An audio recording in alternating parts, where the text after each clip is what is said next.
Hello, I'm Darren Redkin from The Mind at Work, and I'm here today in Milan, filming the next in our Purpose Pioneers series.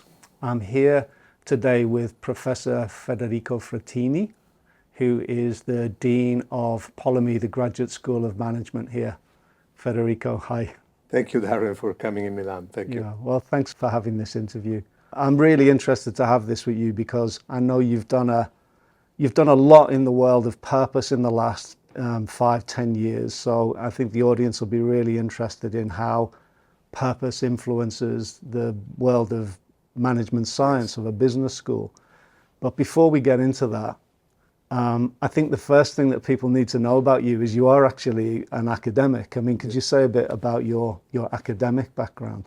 Yes, of course.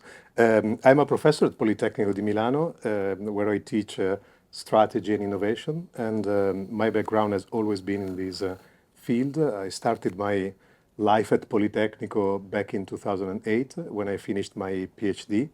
And then I moved through the different stages of the academic career until becoming full professor in 2017. And I've been the founder of two research groups at Politecnico. One is called Energy and Strategy, which works in the field of energy, sustainability, circular economy, and the other one, which is more focused into the dynamics and the processes of change and innovation in family businesses, in open innovation processes, and that's my academic life. I have been involved in the business school world, Polimi Graduate School of Management, I think back in 2012, when I started as a director of one of our executive MBAs, and then I started to get more, I would say, managerial responsibility into the business school, and I became dean at the beginning of 2020, 2 months before the pandemic burst, and so that's not. It was not an easy start, but then we were able to do very interesting things, as you said, also on purpose in our business school. So there's two big areas of your life. One as an academic, Yes. And conducting research in the fields of energy and sustainability and innovation, as you said. And then the second as the dean of this business school, Yes. which is, akin to like being the CEO, isn't it, of the school? And I'm just wondering, if we look at this one for now, what are the responsibilities of being the dean of a business school? What's the scope of your view? Well, I think that as a dean of a business school, you have several responsibilities. One is, of course, about setting, I would say, the vision, setting a trajectory for the development of the school along the different lines on which a business school is active. Both on the more intellectual, knowledge-related component, both in terms of educational approaches and programs, and finally, which is more like a classic CEO responsibility, is really taking care of the organization, of the people, of the strategy. So it's, I think, a role that mixes up a more academic, I would say, sensitivity and background with more managerial and practical focus on everyday tasks, on projects, on transformation things that have to do with the business school as a company in itself. And this business school, leading a business school, you are essentially in the field of management science, aren't you? Yes. And I'm just curious about why you became interested in purpose as the leader of a business school, and what got you into purpose? What got you interested in it and looking at it in the very first place? Well, I think that my interest with purpose came more from my research world or hemisphere, we can say, because I've always been involved into understanding strategies, factors, and mechanisms that improves organizations' capability to innovate and to innovate over time. And most importantly, I've studied a lot the processes of leading disruptive innovation, And all these academic discussion in the field of management side, I very soon realized was missing something. I was always aware that by studying these phenomena, we were just scratching the surface because we were focusing on the more rational, on the more mechanical, on the more, I would say, easy to observe behaviors, actions, budget allocations, and tools that managers can adopt to innovate more and across disruptions. But there was something missing. And then I discovered that this something missing was really about the human nature of innovators and the human nature of organizations. And when I started to deep dive into this area, I discovered that maybe the most powerful human force in place in people working in innovation projects and then at large in organization has to do with purpose, has to do with the answer to the question why we are engaging in this, what's the deep meaning why we spend time into developing our organization. And so I started to become interested into the topic. Then, as you know, Darren, had the chance to meet the history of Moleskine and Enrico Berni, the former CEO of Moleskine. And maybe it was the first time I saw in practice the power of purpose, not only as a human individual force, but also as an organizational, we call it big P purpose factor, and how it drives transformation, new market entry, long-term view into the actions of an organization. We started to study the history of Moleskine from the point of view of purpose. And this is how I got interested into the topic back in 2017, 2018. So 2 or 3 years before I took on the responsibility of the business school. And that's the origin of it. That's the origin of it. Well, I mean, let me just play back some of what I'm hearing. You're saying your interest grew really from your research and you were studying what helps innovation happen, particularly disruptive innovation, which is one of your particular interests. And you had the sense that what was being studied was really superficial. It was looking at the rational, logical parts, but it wasn't looking at the bigger part, which was the human factors in innovation, in disruption. And there you started to get the sense that actually purpose is the most important thing in that aspect. It's the most important thing in sort of helping humans to be motivated and to drive the essence of human involvement, human engagement. And that's really what got you exploring this. And this was even before you were dean of the school here. And then you met Enrico Berni, you got curious about Moleskine, and there you started to see, oh, actually, not just at an individual human level, but at an organizational level, the power of this force of purpose. I mean, am I getting the story? You're getting it perfectly right, Darren. I think that from a scholar or researcher point of view, I realized that 90% or even more of what have been studied, written on the topic of innovation has to do with something that matters 10% in the whole story. The other 90% has been out of our understanding, research, and focus as professors or as researchers into the topic. And this is exactly about the human force that drives people to look longer, to force themselves to address big changes, to have the energy to pursue something that matters from them.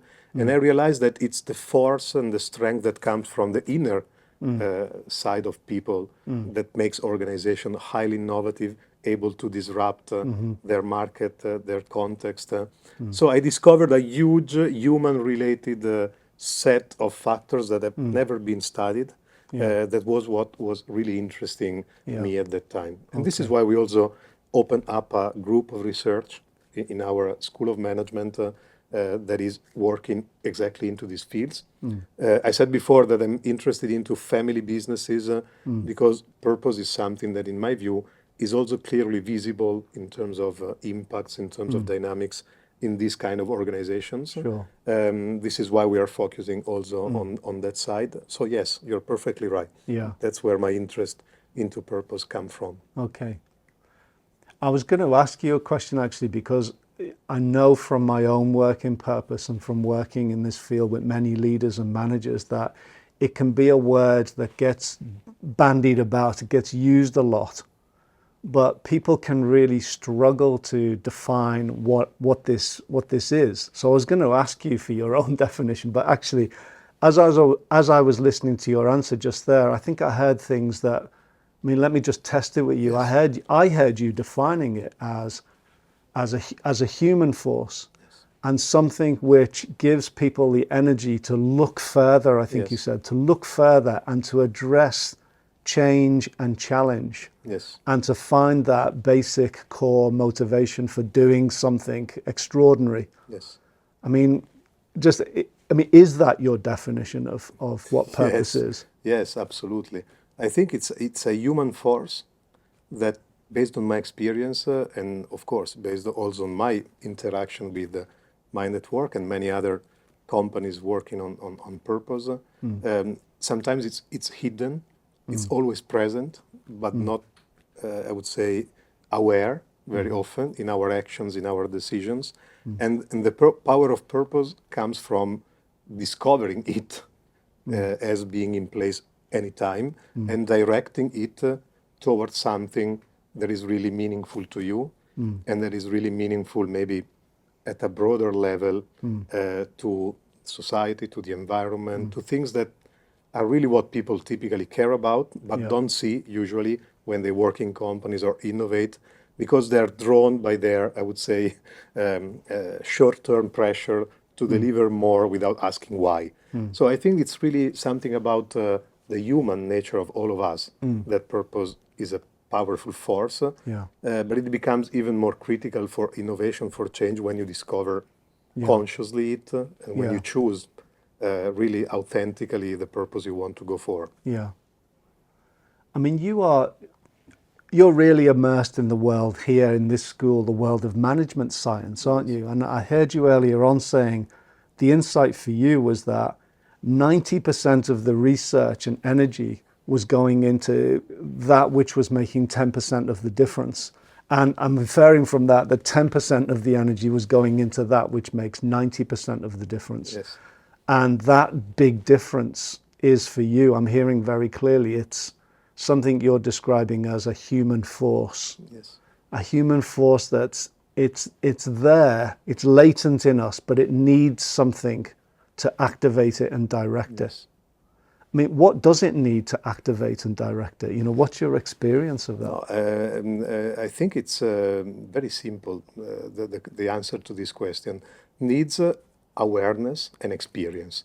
I mean, we are not typically aware of the mechanism that take place into our mind, into our self, when it comes to taking decisions on the workplace. Maybe we are more able to inquiry into our action, emotions, feelings, maybe in the personal life, but typically, this is changing, but typically when we go to work, we leave our emotion, our values, our inner self out of the door. And so we are not really aware of what happens in our mind, the feelings and inner side when we work. So the first thing is understanding that these mechanisms are in place, drive your decision, influence your behavior also when you are in a work or job setting. And second, experiencing how purpose plays out, how purpose affects and how you can shape it, gives you a very clear understanding of the huge force that it has and it brings with yourself.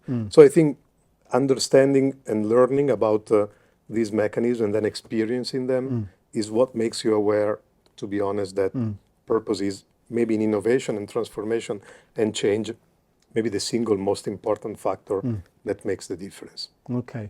So purpose is a human force, the single most important factor. And when I ask you what activates it, what you're saying is that there's some process happening where you are prepared to inquire about the mechanisms inside you what your mind is doing, what your feelings are doing. You need to inquire into that. Yes. So that you can what? After you've done the inquiry, what's the next step in that? We can say it's like building some MVPs of you influencing your purpose consciously, seeing what happens to you in terms of emotions, feelings, and on the others that are interconnected with you, and learning in a feedback loop from the experience. So you start getting aware, you try, you experience to, I would say, generate conscious purpose in your meetings, in your interactions with people, in you setting the strategy for your company. And you realize what's the effect of this in terms of creativity, in terms of energy, in terms of openness of the people you work with. And then you inquiry back into this and realize that the power of this force when you bring it consciously into the everyday work. So are you saying that as a human being first and foremost, but also as the leader of this organization here that we're sitting in the midst of, that you yourself are engaged in a circular inquiry, which starts with you really inquiring inside about what is happening inside your invisible mechanisms of mind and feeling? Then you connect to a purpose in there. And then that influences how you come out into decisions and the energy that you have, the way you behave, and then you're inquiring, and then you observe that and you go back. And so there's a sort of continuous purpose cycle operating inside you. Is that what you're saying? Yes, there's no real understanding of purpose without inquiry, inquiring continuously about the effect of purpose in your everyday job. So it's really a feedback loop process where every time you generate a conscious purpose and you observe what it creates around you and in you, and then move a step forward.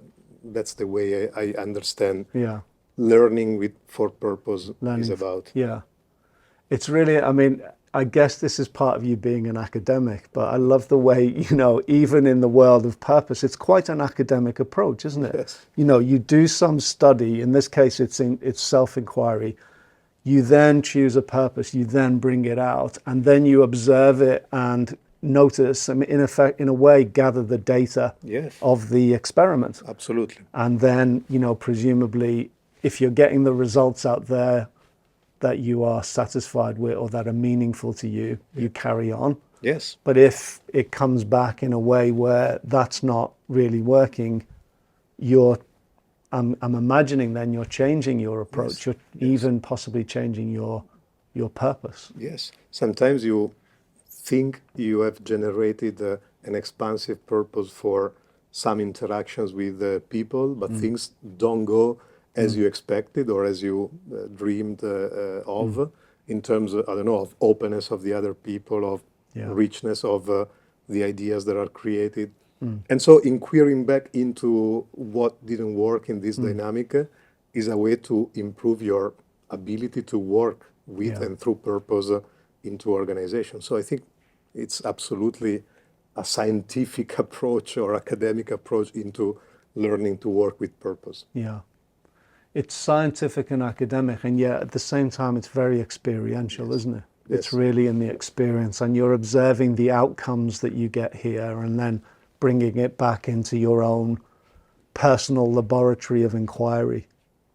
Yes, I think that it's not something that you can just learn by reading a book or watching a video. It's something that you realize through experience, the power of purpose in innovating, in transforming, in changing organizations. It's an experiential journey more than a single study of something.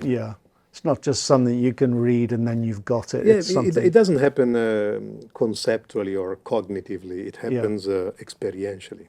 Got it. So Federico, I just want to pull out something what you were saying in this scientific, academic, experiential approach you have. You were talking about part of it out there being, the outcomes that you create, for example, the effect of a decision or do you get the kind of openness that you might be wanting from the groups that you're or working ideas, with? creativity. Or a certain idea or creativity comes out here. And I'm wondering if you could say something to us about the difference between the outcomes that you're going for and the purposes that you're pursuing. You know, Yes. do you see any difference in those or a relationship between those? Yeah, of course. When we speak about also management science, we come from a history of 50 years of focus on the outcome of your decision. Mm-hmm. No? So we have all been trained, and we train our students usually on focusing only on the outcome, and being happy, satisfied with themselves, so getting bonuses, incentives if they hit a certain outcome. Instead, if you look at outcome from the point of view of purpose, outcomes are a data point to tell you if you are moving toward your deeper purpose, so the reason why you are doing this kind of journey. So the difference is that if you look at outcomes as something that tells you data to inquiring back into your purposes, they don't really matter that much, okay? They are just something telling you whether you are in the right direction toward achieving what you really care about. It's shifting the focus on getting to the outcome toward the outcome as a step along a journey that brings you to achieve your deeper reason for being, for working, for dedicating energy to something. So it's not the end, but it's a data point along a journey. Okay. That, I think, is the perspective at which we need to encourage also our students to look at outcomes in the business world. Okay. So you're saying that in part you're recognizing that the world of business schools and the discipline of management science has for 50 years been really, really focused on outcome. Yes, of I mean, course. to the exclusion of much else, really, isn't Yes, it? And absolutely. not only that, but to derive your satisfaction from the outcome. And what you're saying, for you, the distinction is that it's a data point towards a sort of longer, meaningful journey. Yes. And it's giving you data if you're on that trajectory or not. Yes. That's the distinction you hold. That's the view. I started to look at outcomes when I started to work on purpose, also personally, on top of in our business school. Yeah. So could you make that real for us in terms of this business school? Because you have, you said earlier on that part of your role as a dean is to create the vision, the orientation for this school. Now you have, with the help of many colleagues, created a purpose for this school. I mean, could you tell us what it is? And I guess it's not just tell us what it is, but what's the effect of having a purpose running in a school like this? Yes. Well, I think that exactly as a result of my interest into the world of purpose, we started our journey in 2020, really embracing I would say, implications of putting purpose at the center of any management strategy and innovation action. And so we started to inquire into what really matters personally to the people who was in a leadership position in the business school. So myself, the chairman of the school, the associate deans, the staff of the school, because I think that the purpose of an organization is nothing more than, I would say, a meaningful, interaction of the individual purposes of the people who work in that organization. And from this interaction, we discovered that we were, I would say, believing in something that was very in contrast to what typically business schools and also our business schools set as a target for itself. Typically business schools, like our business school, focus all their aspects on growing the career of their students as fast as possible, helping them grow their status, their money, their salary, finding a job as soon as possible to the students who attend a master or an MBA. We realized that this was not really what we were caring about.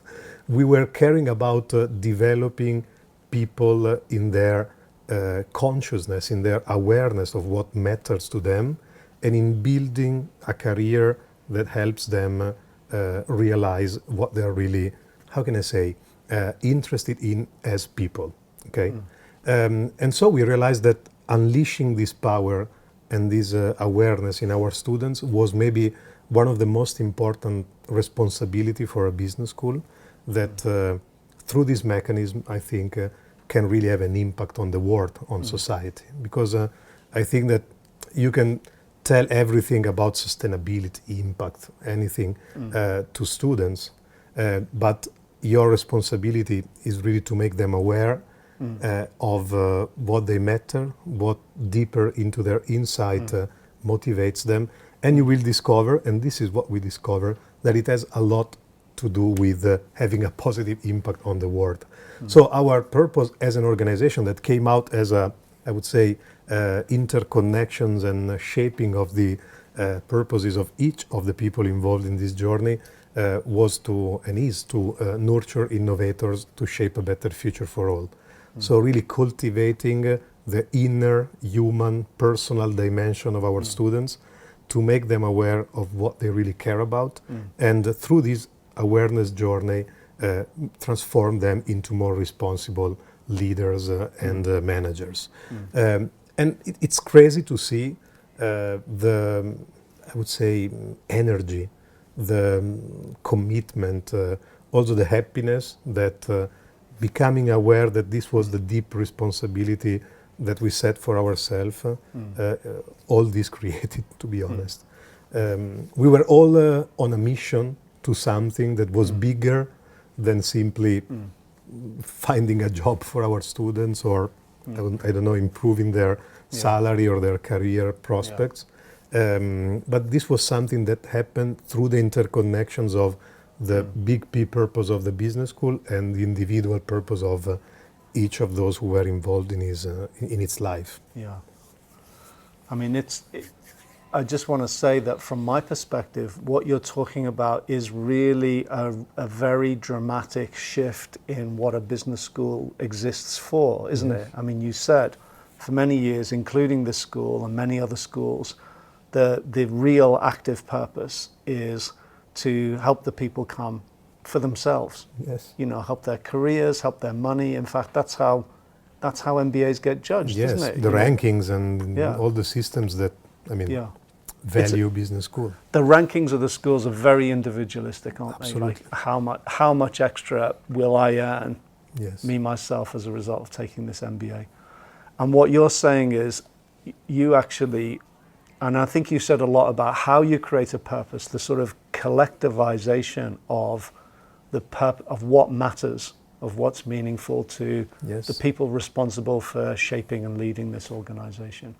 And you came up with something, what you found inside is that you actually wanted this school to be a place where people could learn how they could innovate and how they could really contribute to society and make a meaningful difference through their careers. I mean, that's why the school exists. Yes, and we were perfectly in agreement with each other in saying that this is something that comes from the growth of the more human, self-individual quality of our students. So the world of business school, if you think at an MBA, has focused, if we look at the contents, most on training the hard skills, on finance, marketing, innovation and everything, then giving something on soft skills, which means how you interact with others, like, I don't know, negotiation, conflict management, team working, but nothing in terms of developing the self of the students who take an MBA. And developing the self means learning through experiences how to become aware of what matters to me, of the impact I want to make, of what generates certain kind of emotions in myself. And this is the awareness that really can make these people positive actors of change in society, because it's not something coming from outside, but it's something coming from inside that will really make the difference in the world of business. This is why we really invested a lot in, offering permission fields to experience with the self of our students. We encourage them to do so. We have run programs with the Mind at Work, with your company, and this is really paying off in terms at least of the gratitude of the students who are taking this program, their real attachment to the school, their really energy, and also their happiness that they show in our classes. And what I think for the future is that maybe they will also have a wonderful career, because it's a career that satisfies them in what really matters to them.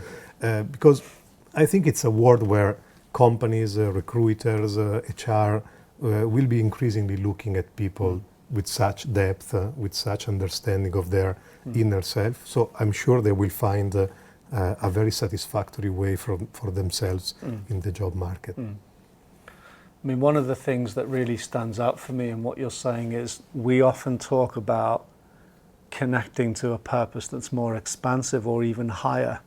Yes. And I can really get the feeling of that with what you're doing here with this school, is that it is qualitatively, and you might even say ethically, clearly a more expansive purpose to be giving your students experiences which help them to create purpose in their lives, in the organizations that they are the future leaders of. Yes, of course. But to say, for you as a dean, it's a very bold move, isn't it? It's a really bold move, and it's why you're here as a purpose pioneer, because you didn't have a big long list of other schools that have done this. Yes. I mean, you really stuck your neck out, didn't you, to create this change? And I'm wondering, it's early days, but you said something about what you're noticing about the students. Are you noticing that you're attracting a different type of person to the school? I mean, are you actually wanting different students? I mean, who are you wanting to come? Yes. Who does this purpose really speak to out there, that you're wanting to come to your school because you've got something for them? Well, I think that what we are seeing is that the school stands for something that goes beyond the classical, I would say, target that business school sets for themselves. And this is visible from the outside. So students that get in touch with the school to understand whether it's a good place for their study, for their master, say to us that we see you stand for something bigger. And to be honest, initially I thought that this could be, at least in the short term, a very risky endeavor, because there are plenty of students out there that choose a business school that gives them much more career options, testified by data and statistics and rankings and whatever. Instead, I realized that there are many more than what I thought, the students that really understand the value of growing as humans and the value of critically asking themselves what matters to them. To be honest, I saw these more in the younger students compared with the executive and older students that come to the business school. So students that just finished their Master of Science or their Bachelor and go for a Master in a business school are on average more open to start a journey from a business school that stands for something and has a clear, expansive purpose that doesn't really go into the statistics of the career, but put the student at the center as really the core of our interest and effort. That's not very visible on today on the elder people who are already working and come back to the school, but I think it's changing. And why I see this changing? Because it's growing the number of companies, HR, that wants from the school to train their people on this topic, which means that the corporate world is changing, and with a little bit of let's say, delay. Also those who are already working, I think that will understand the importance of the topics that we are covering. So I really want people like the young people who enrolled in our new generation MBA, which is the first MBA designed around purpose and around an experience that is deep into the self, who are enthusiastic, who are forward-looking, who are caring about society, and who are really open to experiment with new things. So this is the profile of the students of the new generation MBA. By the way, Darren, you had the chance to meet many of them. I don't know if you realize this kind of attitude in the students who chose our school exactly because we are into that direction. Yeah. Well, I did meet them, Federico. I mean, of course, I don't know what the previous sets were like, so I don't have that, I don't have that data point. But I mean, they were really inspiring, and it was very meaningful to be engaged with young leaders in their 20s and 30s who are essentially saying, we're here because we want to shape a different future, which is exactly the purpose of the school. I'm saying to people watching out there is, if Federico is talking to you, if that's what you're wanting, this is the business school. It's a commercial pitch. Yeah, commercial pitch is done and over. But I mean, really, it was a bold move. And you talked about risk, didn't you? Yes. Risk is such a part of organizational life. All of us face risk, don't we? With most of our decisions, there's some axis of risk. You took a risky move. What part did your purpose and your connection to purpose play in you being willing to make that risk? I think that it's not something related to the quality of our purpose, but to the fact of having a higher, more expansive, deeper purpose as your North Star. And I think it would work in any organization. Risk means considering the opportunity to fail. But if you see failure as an outcome, so as a data point to learn for getting to something higher, I mean, it's something that it's not only acceptable, but encourageable. So to put it in a different way, it can happen that we go down into the rankings of the top European business schools. But this is something that we could accept in the, I would say, deep understanding that it's something that is needed if you want to really stick to your higher purpose of growing a next generation of more aware leaders that change society. Of course, ranking systems like the Financial Times or things like that still measure the quality of business schools by looking at how much your salary has grown as a student 3 years after graduation. But believe me, it's not what our new generation MBA students are looking for. No. They're looking at something different. So my responsibility is working really to go in that direction. And there's a risk that we fall down in the rankings. It's a risk that we want to take because students will choose our business school for something different.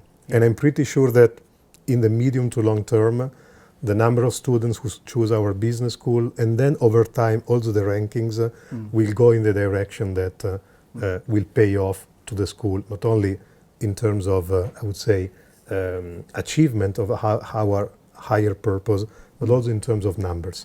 Not focusing that much on the short-term growth, but aiming at something more meaningful to you.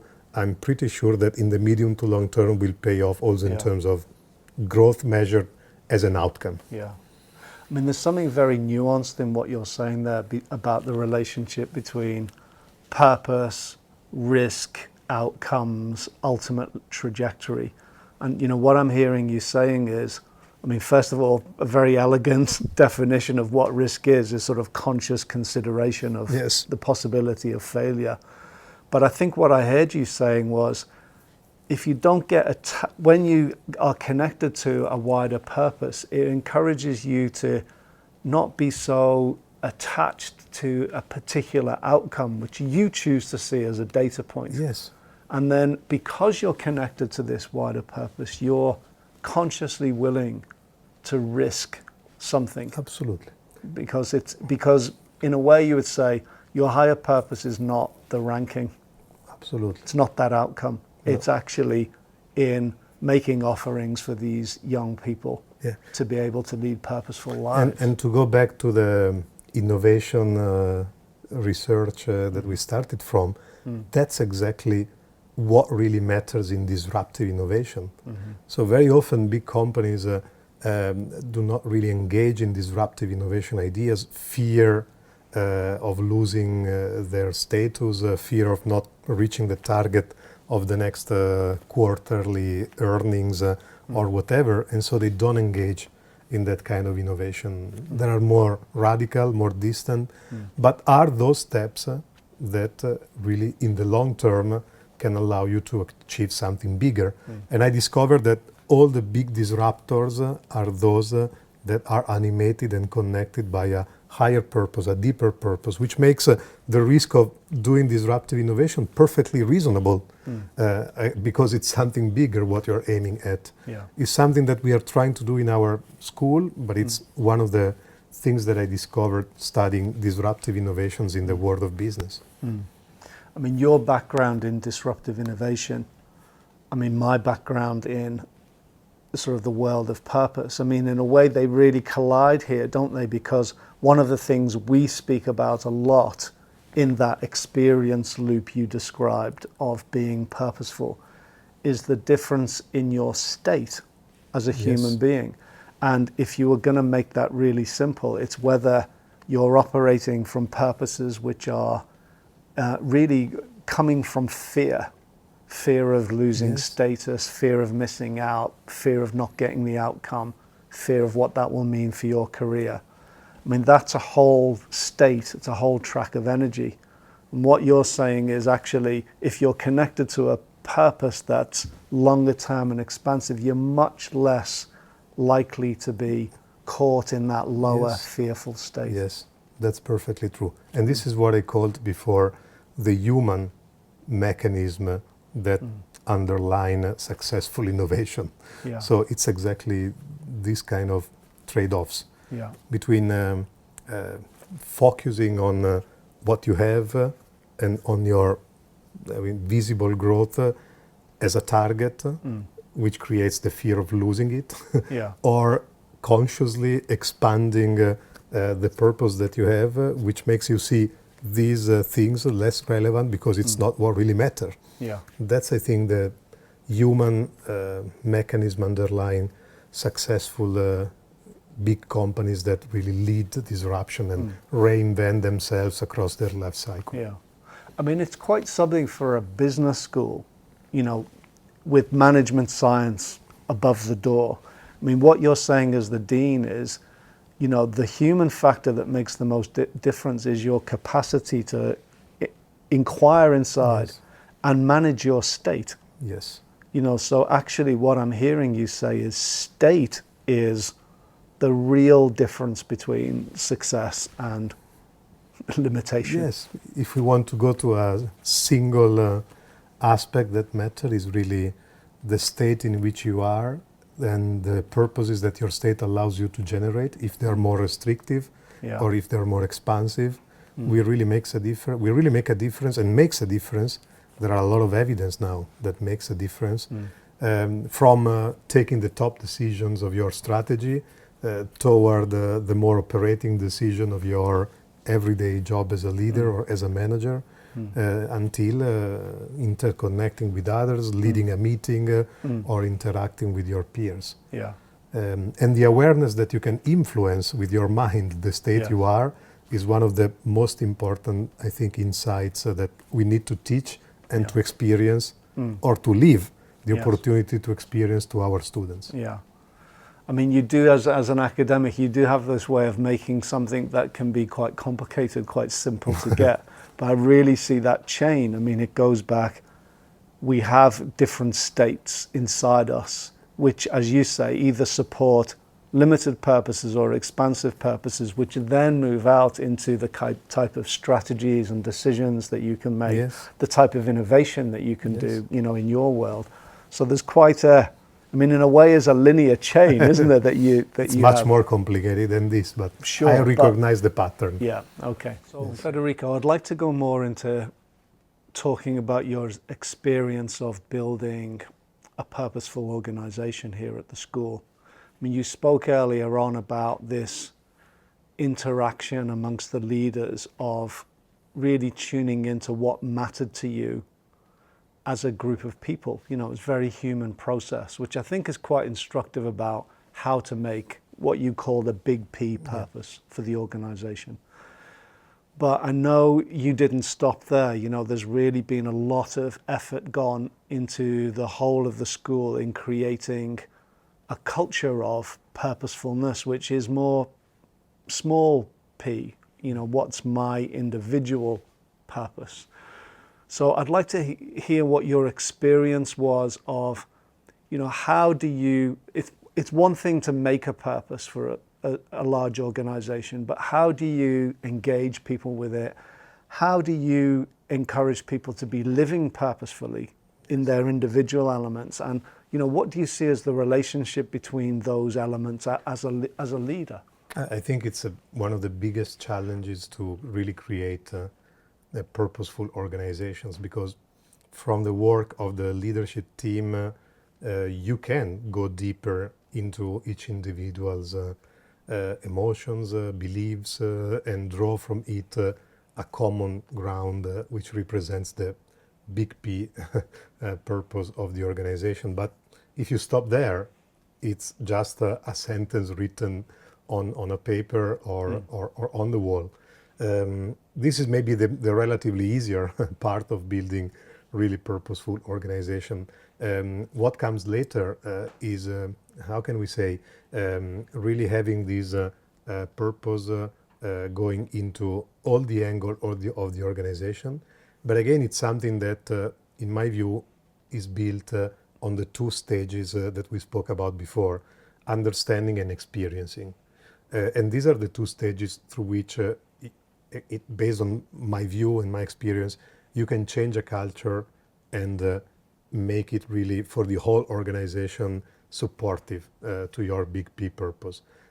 Understanding means that you have to give the opportunity to the largest number of your colleagues and peers into the organization to understand the mechanism underlying states' purposes and how different personal states generate different purposes. So I could say that it's something more similar to training, to, I would say, inspiring people, which we did in the school by really bringing all the organization into the basics of the functioning of purpose in human beings, in group of people, into organization, but then experiencing, which means that you have to offer really a opportunity to experience the power of purpose to all the people of the organization. And I think that this comes naturally by example. So those that are embodying from the leadership team a real understanding and practice of purpose should take any opportunity of interaction with the people who have learned the basics of purpose to practice it into everyday activities, which means that any meeting, any short interaction, or any project or any big moment you may be into as a leader of an organization, it's a moment of truth. It's a moment where you see if you are authentically committed to build a purposeful organization in the eyes of all the other people working in it. So I like to think at all these touch points as moments where you are offering the opportunity to experience the power and the role and the mechanism of purpose by example. But this should come after an understanding / learning phase, which is really big, which is costly in terms of time and in terms of effort, because you need to bring all your people at a level that they understand the basic mechanisms of working with purpose. So for you, it was a two-stage process. Yes. You gave everybody here in the school a basic understanding of the self and how you create your own state and your own purpose. So that was kind of like the foundation level. And then part 2 was these touch points, meetings, conversations, projects, decisions, bringing it to life in those moments. I mean, can you give an example of that? What might that look like if I came to a meeting here? What would be different? Yeah. We can say that the experiences that we can use to really help people practice the mechanism of purpose can be more natural opportunities like having a meeting, but also something designed as a new artifact on which we experience working with purpose. Just to give you an example of this, a second culture shaping strategy, we can say, we created a lot of new projects, initiatives. One was called Shaping Purposeful Future, which is an idea competition involving 300 more or less of our Master of Science students, where they are asked to come up with an entrepreneurial idea that through the use of technology helps address some societal or environmental issue.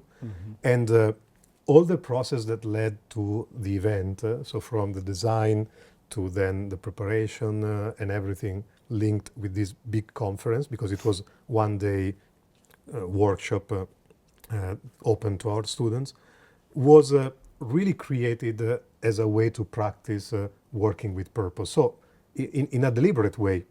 So we asked our colleagues to come on this project, to contribute to it, and we said, now we practice and we experience the principles of working with purpose. And these are very powerful moments because they see on a big aspect that has a lot of visibility, a lot of people around it, the consequences of working with this point of view and with this experience in mind. So I'm not saying it's important to have some quick wins, but I think that if you build some iconic moment that you see in practice, how huge can be the effect in terms of energy, happiness, everyone really engaged by working with purpose, it's easier to then, let's say, diffuse this into the organization. On the more everyday things, it's not something that is prepared, I think, in advance by stating, okay, this is a moment where we practice working with purpose, but it's really, coming back to my point, something that comes from the example. So we are all the leaders of the school in agreement that it's our responsibility to try to structure these moments in a way that really starts from stating the purpose of the meeting, preparing it properly, to give the space, the time, the context to have a purposeful conversation, to play back what we listen, to really in first person show through example what does interacting at a higher purpose level means. So I would say two things: more iconic moment created also as a gym to practice working with purpose that generates typically a lot of, I would say, engagement and also more operating aspects like having a meeting or a presentation where it's more the leadership that has to be engaged in doing that by example from a higher purpose perspective.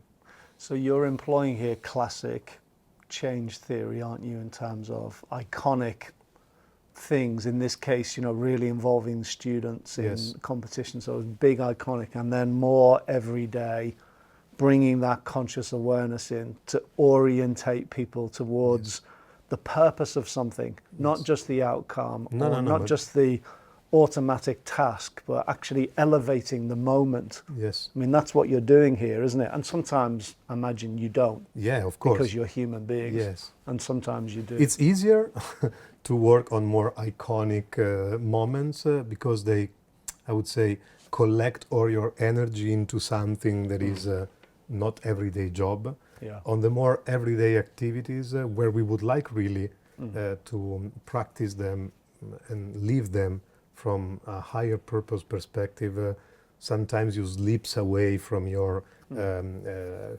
of course, idea because of time pressures. But again, being aware that one meeting was not held really in a purposeful way is at the same time a very important step. So sometimes we end up meeting, looking at each other and saying, guys, that was not a meeting held really from a higher purpose perspective. And in fact, we realized that we were a little bit angry with each other. The discussion was not that creative. We were focused on fixing the problem and not seeing the big picture. So again, failing, making mistakes, but rewiring and inquiring into why it happened is a natural path toward being a purposeful organization. Got it.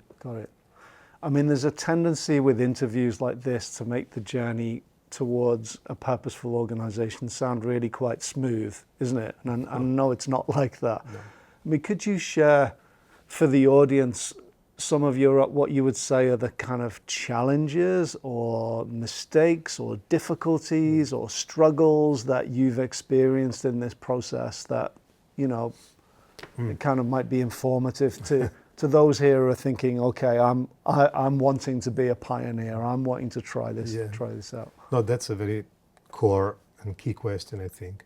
I think that one important aspect is to realize that the longer your colleagues, your peers into the organization have worked in it, typically the harder, the more complex is to embrace a change like starting to work with purpose. And so I was also personally, I would say, sorry or disappointed by failing to bring on board into this new culture some people who were long-standing people working in the business school. I saw some of them getting a little bit detached from the new journey we wanted to make. I also saw some of them leaving the school because they didn't see a connection with what they really wanted from their job. So I think one of the most challenging aspects in transforming a culture of an organization that wants to be led by a higher purpose authentically, not just because it's written on a wall, is bringing on board on this new journey maybe the older people working in the organization that, like all human beings, maybe are more routinized, have a stronger legacy, and that makes it more different to change.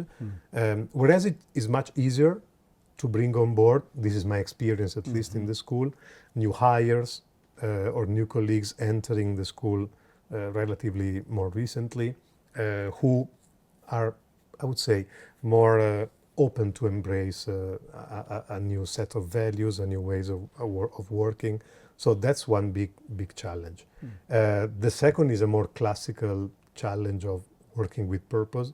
You can consciously choose which are the objectives you target, but at the end there's a system out there that overimpose some targets that can, even in a small company like a business school, we have less than 200 employees and 40 million euros turnover are there and are, I would say, imposed from outside in terms, for instance, of I don't know, certain margins, certain growth, certain economic results that you need to achieve.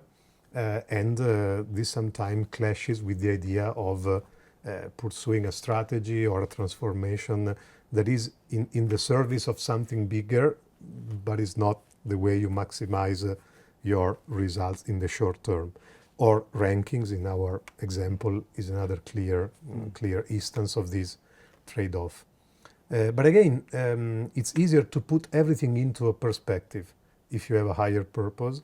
And so you can also accept to fail along some outside imposed targets because it's not what you really matter about. This comes, in this aspect comes another important challenge, which is being able to tell about your purpose also to the stakeholder.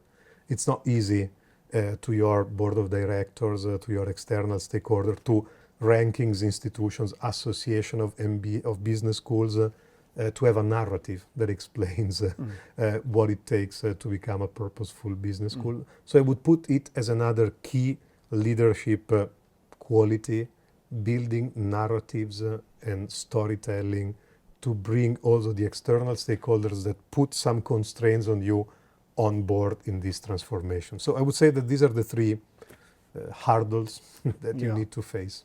The three big hurdles. The first one you said was sort of bringing on board people who might have sort of got an established way of working, and so the change is more demanding. Of course. The second one you said was, and I'm sure people can relate to this, when there's certain targets or objectives that, I mean, are imposed on you. They're just part of your reality and they're important. Yes. And you're saying, but sometimes they rub against the longer term orientation and purpose of the school. And the third one? The third one is telling the story to convince the outside stakeholder about the quality, the deep level of the journey you are in. Yeah. Thanks. Well, look, I mean, we could go into more detail in all of those, but I think just as a three, I'm sure they're going to be helpful. So, Federico, when you're leading a business school, one of the sort of fundamental questions which is at the heart of all of the education that you provide, all of the management science, is what does an organization exist for? You know, in academic circles, it's called the theory of the firm, right? Yes. The theory of the firm. What is a firm for? What's an organization for? Now, we've come through a relatively stable period academically where the theory of the firm has been answered by Friedman's work, largely to say it's about stakeholder, shareholder primacy, and so for much of my career, that's been I would even use the word dogma, but it's certainly been the thing that's held capitalism in a fairly stable state for many decades. Now, we are in a period now where academically that is starting to be challenged. There's new research, there's new theories emerging. I'm really curious on your point of view around the theory of the firm and around what organizations are for. What do you think we're moving from and to? And what role do you think purpose plays in the new theory of the firm, so to say? No, that's a very core question in the management science and management discussion, because as you correctly said, for 50 years, the core assumption that really underlied the functioning of market, of economies, is based on the idea that the purpose of the firm is to maximize profits for shareholder. And this was stated by, among the others, Milton Friedman in a famous New York Times article back in the beginning of the 70s, where he stated that the only social responsibility of a business is to make more profits for its shareholders.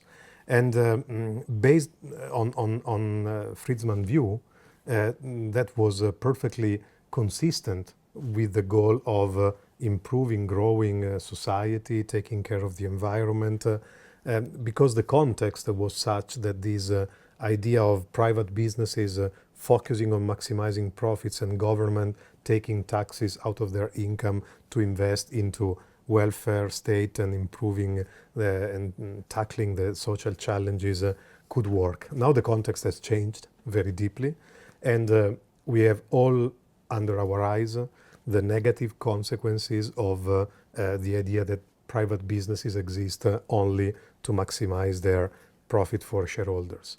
We started to realize this 50 years ago when the big discussion around corporate social responsibility started off in the debate.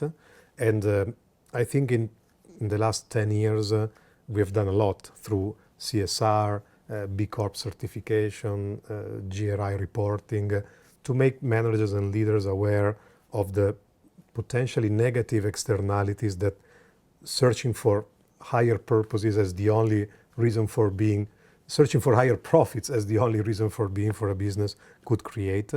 But this has only scratched the surface, because these way of understanding sustainability was based on two criteria: compliance and instrumentality. Compliance means that businesses take care of sustainability as long as they comply to a standard, to an external imposed requirement.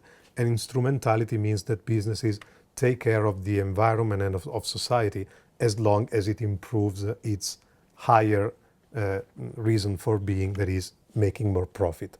This is why a lot of public debate and scientific discussion have raised around the idea that we need a deeper transformation of the business ecosystem, one that touches at the core the assumption of Milton Friedman.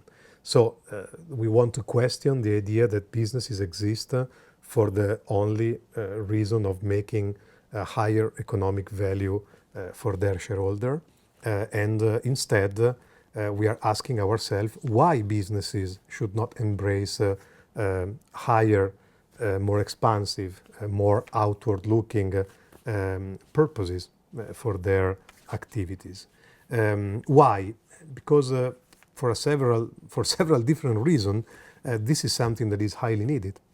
The new generation of people, Gen Z, coming into businesses, ask for something for their employer that goes beyond making more money for their shareholders, and that's one important force. The financial markets, you see a lot of investors believing that organizations that don't put something above the maximization of profits maybe will not exist in a 10 years time or 20 years time. There are also, of course, customers that want to buy goods, services from businesses that have a stand on some societal, environmental problems and authentically commits to achieving them. And so all these forces are pushing more and more businesses to reflect on the deeper reason for being that they can take. And this reason for being has to do with improving the environment, improving society. Why it's getting more traction, this idea? Because there's increasing empirical evidence that those companies that set for themselves a higher purpose than just maximizing profit, in the medium to long term, create also a lot of value for their shareholders. So they exist because they are aiming at something bigger, but this is not, I would say, in contrast with the principle of a capitalistic system whereby you need to deliver enough return on your shareholders to have their money invested into your business. So I think it's getting traction. I think it's something that there are a lot of examples of businesses working in this way. Someone call it stakeholder capitalism, conscious capitalism. We can call it purpose-led capitalism, because what we're talking about is exactly the idea of setting for a business a more expansive purpose than just maximizing profits, seeing profits as a way to reach a higher purpose, but doing that means not just writing a statement on the wall or on a paper, but really transforming the entire culture and the entire working principle of the organization around the concept of purpose. So I think it's a discussion that is getting more and more core in the management science. There's a huge number of papers, of books published over the last 12 months discussing really the possibility that this model takes, I would say, more and more traction in the world of business, which doesn't mean really killing the capitalistic system as we know it, but making the most out of it by reflecting on the deeper reason for being of a private business or of a for-profit business. So let me just play back that you're saying there's really three systemic forces which are acting simultaneously to encourage organizations to look differently. Those forces being the new generation coming into the workplace and their wants for more purposeful organizations, them being investors and the growing power of green investment, of sustainable investment force in the world, and the third one being customer behavior and what they're willing to buy, and the sort of socially aware dollar, so to call it that. So those three forces are acting, they're at play. The second thing you're saying is empirically, there's a growing evidence that the sort of the paradigm or the paradox of profit or purpose doesn't really Yes. hold. That actually those who do orientate themselves to greater meaning actually in the medium or long term, I think you said, create more value. Yes. So there's a sort of self-interest in that, Yes. you could say. I'm just curious about whether you think, because my experience at the minute is that leaders in organizations are really working with two different poles that they're finding quite difficult to reconcile. The one is the shareholder primacy pull, which has got 50 years of energy behind it, Yes. and also has a lot of institutional force, Of doesn't course. it? Markets, I would say, being the Yes. primary force, you know, the way a stock gets rated Yeah. on basically the willingness of a leadership team to do exactly what Milton asked. Yes. You know, if you show yourself to be ruthlessly committed to shareholder Yes. value, your stock elevates. Yes. And if the market picks up that you're less interested in that, they Yes. devalue your stock. And we could give examples. I'm sure Of course. you have some with our clients, with my clients I know of. I'm curious with these forces and these push-pulls, whether you think, and this is sort of asking you to be a bit more predictive, whether you think there'll come a time where leaders are actually making choices which depress shareholder value in order to pursue a more elevated purpose. Yes. And whether you think that's necessary, whether you think that's where we're headed. I think it's a matter of temporal perspective, because the data that exists show that it's true that in the short term pursuing a higher purpose can depress the value for shareholder, but the same data shows that in the medium to long term the value created for shareholders by companies that are really purposeful in the concept that we are discussing deliver a much higher stock return than profit-oriented businesses.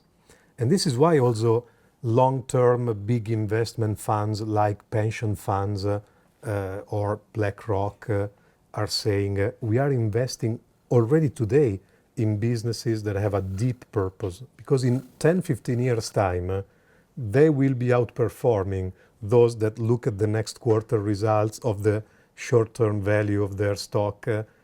We invest in long-term horizon. On the long-term horizon, we are betting today that those businesses that I would say have a higher impact in mind than just maximizing profits will also create a lot of value for us shareholders. So I'm expecting on one side changes coming from institutions like the European Union and putting more requirements to, I would say, clearly measure and So that's report. a fourth systemic That's a fourth force, systemic isn't it? force. Yeah. Okay. Yes. Yeah. New innovations in the accounting systems. Now it seems almost impossible to think at an accounting system of principles that measures the how much a company pursues its higher purpose. But the accounting system that we have today was created 100 years ago, and 100 years ago it was apparently impossible to measure through standard rules the economic and financial value that a business creates. So I guess that in a matter of 10 years, we will have systems that will track, measure objectively and in a standard way under the push of institutions like EU, for example, the impact that businesses has on stakeholders that today apparently are very far, like environment, like communities, like society, like employees. And so this is a fourth force into the picture. And the answer to your question is exactly, should be put on a temporal perspective. But there are signs that those investing in the medium to long term are already betting that in 10, 15 years, that's the model of business that will create not only value from the outside point of view, but also value for the shareholders.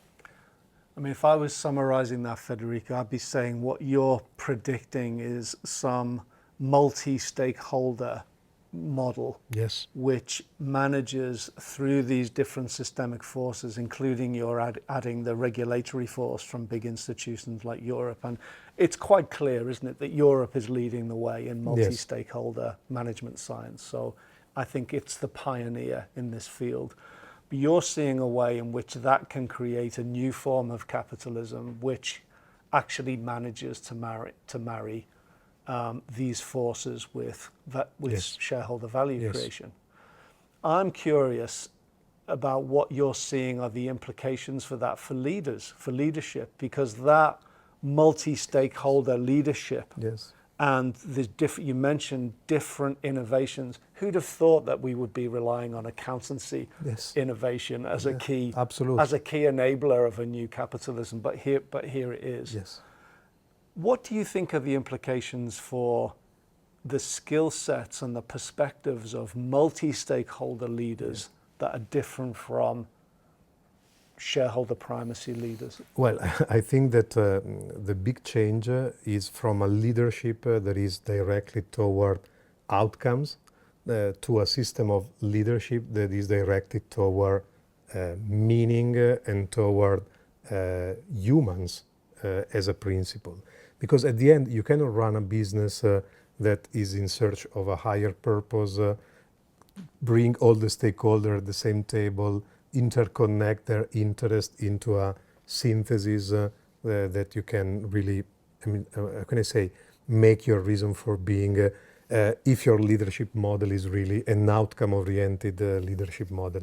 I think that organization will have to change from a view of them being a mechanical system that process inputs and generate outputs measurable through KPIs linked to numbers, through systems of human interconnections through which people express themselves, find a way to pursue what they really care about. And so the leader that really becomes more human and able to create a common sense into the people that are on a mission to that big target, big purpose. So I think that it's really a shift from a more mechanic leadership toward a more human, deeper way of leading these businesses. So Federico, I mean, one massive topic that's in the news a lot at the minute is AI, artificial intelligence. And I'm curious if you could share how that world of AI is starting to be felt here in an education establishment. What sort of things are happening here as a result of AI? Well, there's a lot of discussion also in our faculty, in our business school about the prospects of AI.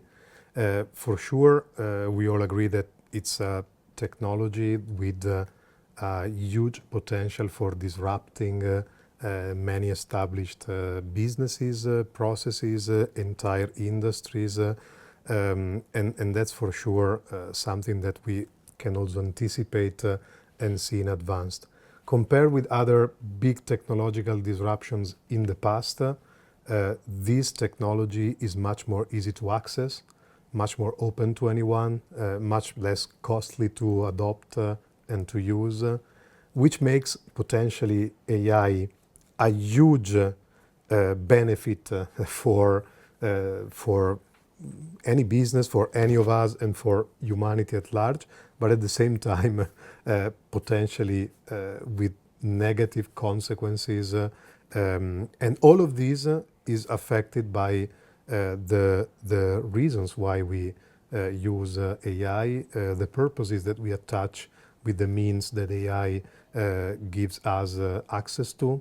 So I think that AI is, if we speak in general, at the opportunities and challenges, a big force for change, and the direction of this change we really have to do with the human nature, not the technological nature of this paradigm shift. AI is just multiplying the means that humans have at their hands to achieve what they really want. And so with many more and more powerful means, we need much more stronger purposes underlying the use of AI. So I think that really we are talking about something that will shift and shape the future of entire sectors, entire markets of the humanity, as a reflection of the purposes that we give to ourselves using the means that the AI will give us. This is why the purpose as a topic of education in the Business School of Politecnico di Milano is particularly timing, because we are a business school belonging to a big technical university which does a lot of technology, digital transformation, innovation, and it's exactly here that the need for deeper reflections on the purposes of our action matter. So the more you have power given by technology, the more you need conscious and deeper purposes underlying the use of this technology. So we can say high tech, high touch. The more tech becomes your business, the more human it has to have to prevent the risk of attaching to AI purposes that can destroy our competitors, as a reflection our businesses, our environment, and our society. So I think it's a moment of really responsibility for all those involved in education on technologies and on management to really ask the right question and bring people to ask themselves the right question when they employ these tools, because we have already examples that they can really lead you in any direction depending on the deep reason why you embrace them. And so I understand from this point of view the discussions that we read on newspaper in the last weeks and months about experts in AI saying it can have a really deep negative impact on our world. Yes, because there's a lot of potential, I would say, negative transformations that come from using AI with purposes that are not really ethical, that are not really inspired to producing positive changes in the world. So that's, I think, the more deeper discussion we need to embrace talking about AI. So, you're saying the greater the power of technology, the more the responsibility to direct it purposefully. Yes. And actually, AI, in your estimation, is a massive, globally available technology. So in a way, you're saying there's a massive responsibility for us to combine our technological advances with our human advances and our capacity to direct this towards elevated purposes. Yes. And you're saying, and that starts in places like this, because this is, in Italy, this is one of the foremost centers of innovation and technology right here. Absolutely. So it makes a lot of sense for us to trigger this discussion and this education, because Politecnico, as you know, is the top university in Italy and among the top in the world in technology. So we are recognized as a place where there's tech development and also on AI.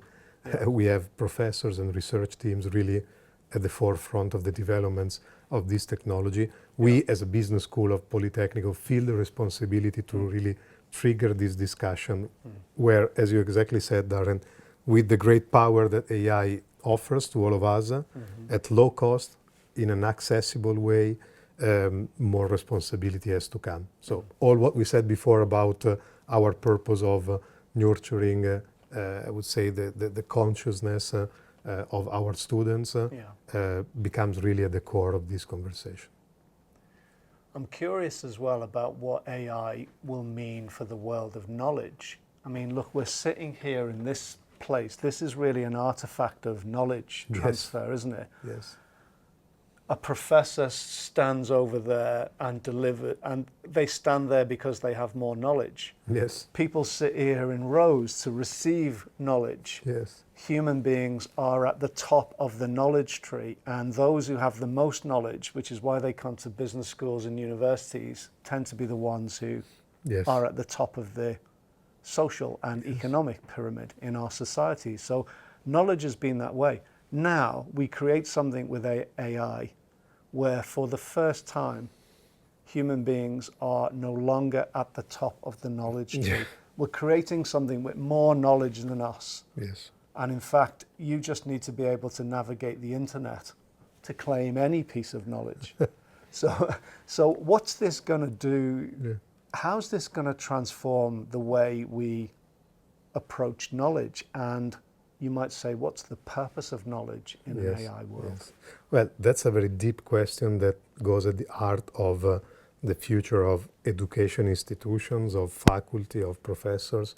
Well, I would not say that now with AI there's a computer at the top of the pyramid of knowledge, because at the end, at the core, an AI system like ChatGPT builds on the knowledge that exists and provides you insights into the knowledge that exists. So I think that in the era that is opening today, the role that humans, that schools, universities and professors should have to claim is their role as producer of new knowledge, which doesn't come from AI, comes from their research, their reflections, their analytical and critical thinking. So AI doesn't produce knowledge, makes knowledge accessible. So I think that we need to claim a role which has a deep impact on our job as business school professors, to become much more into the generation of new knowledge side of the world of education, and being aware that the simple access to the existing knowledge doesn't pass through ourselves in the future. So knowledge will be more accessible, more simple to put together to answer a challenge that one of our students has. So our purpose should be not just to transfer knowledge, because there will be a computer much better than us in transferring knowledge to a recipient, but becomes the originator of the new knowledge through which we will feed these systems. And that's one side. Yeah. The other side is that knowledge is not just a matter of transferring knowledge. I don't know if you are aware with the work of Edgar Dale, who is a learning expert, and says that people remember and are able to apply into action the concepts and the knowledge that they are subject to, 10% if they read, 20% if they watch a video, 50% if they experience that knowledge in a practical exercise, 80% if they socialize that knowledge, discussing, debating, confronting with each other. So we as a professor, as a business school, we have to move this pyramid and claim the deeper, I would say, role of facilitating discussion, critical thinking on knowledge that is accessed, that of course will happen through the help of a computer or an AI. So I think two priorities, going back much more into the origin of the value chain of knowledge, so creating that knowledge, and not just setting as a purpose for ourselves of transferring knowledge, but facilitating sharing and growth of people through that knowledge. I think that's the challenge. Yeah. Actually, I hear three things in what you're saying. From establishments like this, which, I mean, this physical setup is about the transfer of knowledge, isn't it? You're saying, no, actually, it's going to move from this to three things. The primary role of humans as originators of knowledge, the capacity for us to socialize, so that learning institutions become facilitators of knowledge exchange and sharing. And then the third thing, which I think for me is the primary thing, is teaching ourselves about the use we put to knowledge, which of course is the purpose of the knowledge that we originate. Yes. That's the new world of knowledge. Absolutely. Okay. Well, and I think that's a really perfect point for us to conclude, you know, where, you know, I take it, of course, my passion in purpose, but I think we share that purpose is central to your world as, you know, a creator of institutions that really facilitate knowledge and facilitate young people, or people old and young, to actually come and learn how to be purposeful with their lives. Well, thank you, Darren, for this discussion, because it's a real open reflection on the role of purpose in education, in research, in knowledge, which is, as you know, very important also for me, and I'm very interested in it. Thank you, Darren. Well, thank you for being a purpose pioneer, Federico. It's been great to Honored, speak with you. honored for that. Grazie, Darren. Thank you. Grazie, grazie. Thank you.